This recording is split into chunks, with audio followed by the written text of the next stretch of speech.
Jeremy, the Twins have a new top 100 prospect. It is list season, and lists have been dropping all over the place.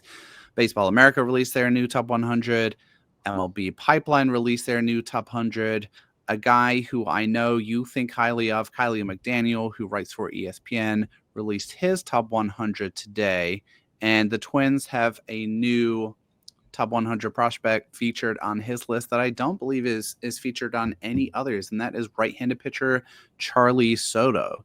So I wanted to take some time to dig into this with you a little bit.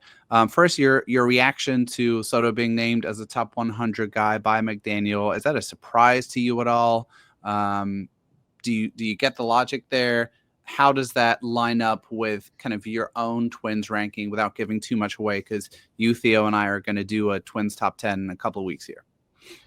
Yeah, I mean, I was a little surprised to see his name on there because just from the perspective of we've had a lot of debate about who that number one pitching prospect is in the Twins system. Mm-hmm.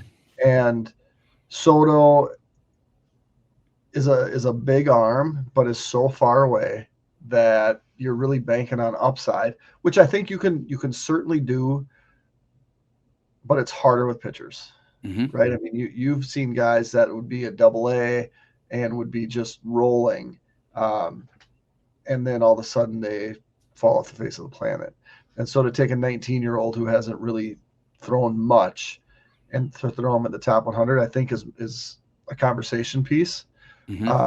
But there's probably legitimately 70, 80 guys that could be in contention to make that bottom 10th of the top 100. Agreed. And so I think there's, you kind of, as prospect guys, you kind of hitch your wagon to certain prospects that if you hit on, people are like, yep, that guy knows what he's talking about.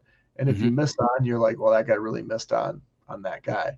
And so McDaniel's going to be kind of the high water mark. The high guy on Soto. Yeah. I would guess for, the next 3 or 4 years.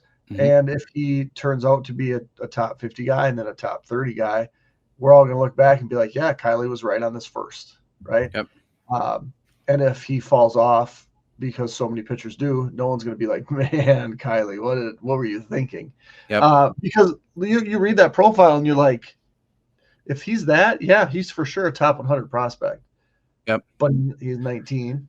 Okay. And I agree with you, right? But let me present the yes, he belongs here side of this, because I've been thinking about this quite a bit today. And full transparency, I would not. So we've got the 3 Twins guys above him that you would expect, right? And various industry outlets have kind of mostly taken Zebby Matthews out of consideration as a prospect, which is whatever, right? But you've got Jenkins somewhere in the top 5, top 10, Erod somewhere in the top 25, and Keishel somewhere in the 40 to 65 range, which is fine.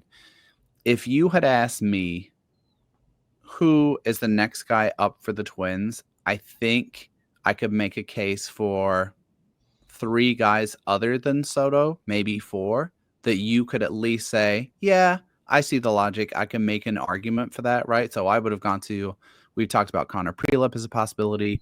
Kalen Culpepper is a guy that makes a lot of sense as their first round pick. Admittedly, he's only had a couple of months of professional baseball, but let me make a couple of points about why maybe this does make a ton of sense, right? So Charlee Soto pitched in A-ball as the youngest pitcher, I believe, in the entire league in his age 19 season, right?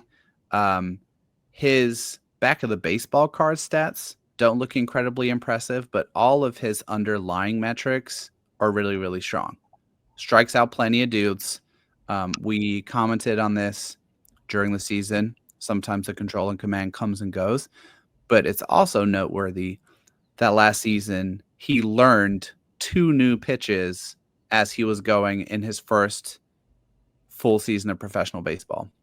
Right. So he added a sinker, and he seems to be more inclined to this east-west profile, as Kiley mentions here, this kind of Luis Castillo comp, as opposed to a north-south guy like David Festa, who's much more a typical Twins type. And so if you put all of those things together, solid performance at A-ball as the youngest pitcher in the league, learned 2 new pitches, up to 97, 98 with a fastball, struck out guys at a high clip. It feels actually pretty easy to make the case that you can stick him, as you say, in a slot at the back of the top 100 where you could conceivably have any one of 20, 30, 40 guys and feel pretty good about that take.